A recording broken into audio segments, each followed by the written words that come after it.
ने ये बात करी है कि जो इंटरनेट ने इंफॉर्मेशन की हाल करी, जो एक तरह से रेवोल्यूशन आया उसके बाद, वैसा ही एक रेवोल्यूशन कैश और बैंकिंग स्ट्रक्चर में आने वाला है।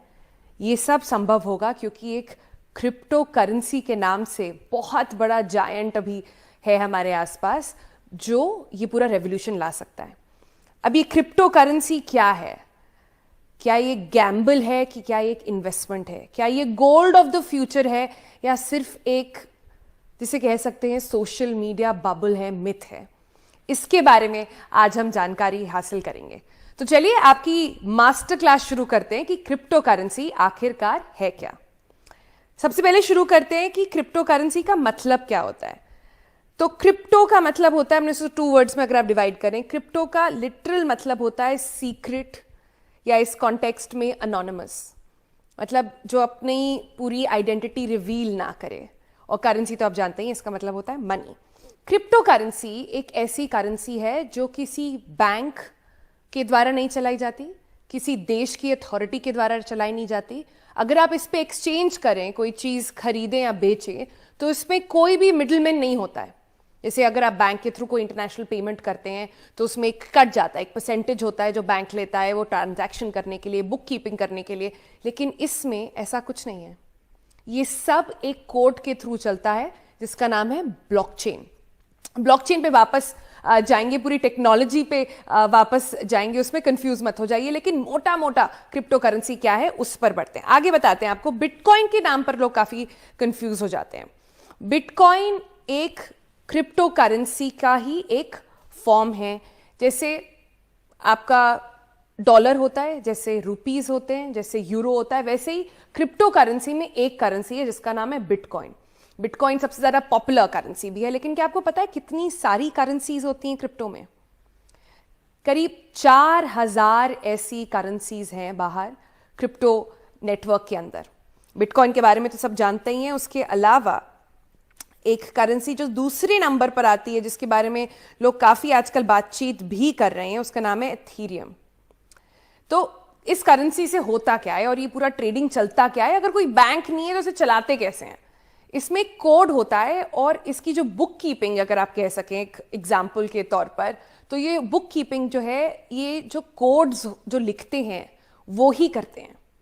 ये एक ओपन नेटवर्क है तो सबको ही देख सकते हैं। आपकी आइडेंटिटी नहीं रिवील होती, ये नहीं पता चलेगा कि सोनल मेहरोत्रा कपूर ने ये बैंक अकाउंट खोला है, लेकिन मेरा एक कोड होगा जो सबके लिए ओपन होगा। सब देख सकते हैं कि मैंने क्या ट्रांजैक्शन करा है, कैसे करा है। एंड क्योंकि ये इतने सारे कंप्यूटर्स पे रेप्लिकेट होता है, तो कोई एक कंप्यूटर पे हैक करके उसे बदलना या चीट करना आसान नहीं है। क्योंकि आपको उतनी ज्यादा, ब्लॉकचेन टेक्नोलॉजी ऐसे काम करती है कि आपको उतनी ज्यादा कंप्यूटर्स पे चेंज करना पड़ेगा। क्रिप्टो करेंसी जब पहले आया था तो ये इस कॉन्सेप्ट से आया था कि आप खरीद बेच सकेंगे चीजें इस करेंसी से। लेकिन अब इसका सबसे बड़ा ट्रेड हो रहा है। जैसे आप स्टॉक मार्केट में स्टॉक्स के ऊपर ट्रेड करते हैं, वैसे अलग अलग क्रिप्टो करेंसीज की वैल्यूएशंस पर, उनकी डिमांड और सप्लाई को लेकर उस पर ट्रेडिंग चल रही है।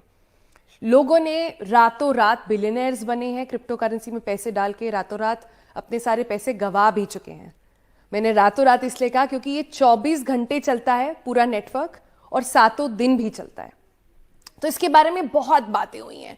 ये कहा जा रहा है कि अब अगर लोग अपना पैसा लगाना शुरू करते हैं तो अगले 3 साल में बहुत अच्छा इस पे रिटर्न मिलेगा। पर ये क्रिप्टो करेंसी काम आखिर कैसे करता है? ये जो डिमांड और सप्लाई का सिस्टम है, ये चलता कैसे है? इलॉन मस्क ने बोला था कि वो अपने पैसे लगा रहे हैं क्रिप्टो करेंसी पर, और रातों रात इसकी प्राइसिंग जो है और उसकी डिमांड बढ़ गई। फिर उन्होंने वो लेकिन वापस भी ले लिया। उन्होंने पहले कहा था कि उनकी जो गाड़ियां हैं टेस्ला की, वो लोग खरीद पाएंगे बिटकॉइन से, लेकिन फिर वो भी उन्होंने वापस ले लिया। तो ऐसे बहुत सारी चीजें हैं जो अभी अवेलेबल नहीं है, जो अभी इसमें पक्का श्योरिटी नहीं है कि आने वाले समय में इस पर क्या होने वाला है। तो पॉजिटिव्स तो आपने बहुत सुने होंगे। कुछ ऐसी क्या चीजें हैं जिसकी वजह से लोगों को अभी भी डर लगता है क्रिप्टो करेंसी में अपना पैसा डालने से? सबसे पहले कि इसकी वॉलेटिलिटी बहुत होती है। कोई बेसिस नहीं है इस बात का। जैसे आप स्टॉक मार्केट का ही हम अगर उदाहरण ले लें, आप किसी शेयर में अगर इन्वेस्ट करते हैं तो आपको पता होता है कि उस कंपनी का, उस शेयर का पीएनएल क्या है, आगे एक्सपेंशन के प्लान्स क्या हैं, क्या कोई टेक ओवर होने वाला है या एक्सपैंड करने वाले हैं या इसके एक्सपेंसेस होने वाले हैं, तो आप उसके बेसिस पर लगाते हैं पैसा कि भाई ये कंपनी आगे वाले समय में आगे अच्छा कराने वाली है, तो इस पे दाव लगाया जा सकता है। लेकिन इसमें तो ऐसा कुछ नहीं है। लेकिन बिटकॉइंस में या क्रिप्टो करेंसीज में एक वाइट पेपर निकलता है जिसमें उसकी कुछ डीलिंग्स वगैरह लिखी होती हैं। लेकिन at the end of the day जितने ज्यादा लोग इसमें इन्वेस्ट करेंगे, वो कहा जाता है उतनी ज्यादा इसकी जो वॉलेटिलिटी है वो कम होगी। दूसरा जो क्रिटिसिज्म इस पर आता है कि ये एक एक्सचेंज की तरह अभी तक यूज नहीं हो सकता। जैसे मैंने आपको बताया कि इलॉन मस्क ने बोला था कि आप गाड़ियां खरीद सकते हैं, बर्गर किंग ने एक बार बोला कि आप बर्गर्स खरीद सकते हैं, लेकिन वो सब वापस ले लिया गया।